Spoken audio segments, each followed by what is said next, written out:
But before all of that, tonight's top story. And the number of MLAs and Stormont departments should be slashed dramatically. That's the view of the Finance Minister, Nigel Dodds, as he prepares to implement the £123 million efficiency cut demanded in yesterday's budget. Our political editor, Ken Reid, has the story. Stormont, the home of devolved government.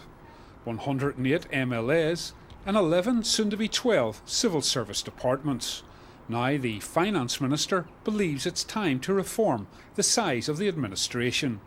With the Chancellor calling for £123 million of cuts over the next 2 years, Nigel Dodds believes he has the answer.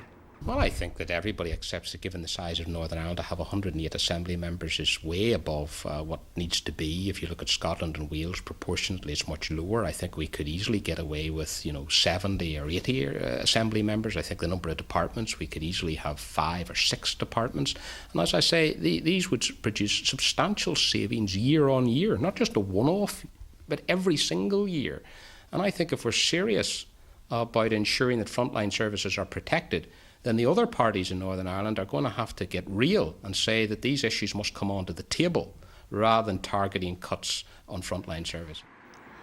But what about our politicians who serve at Westminster, Stormont and in some cases on councils as well?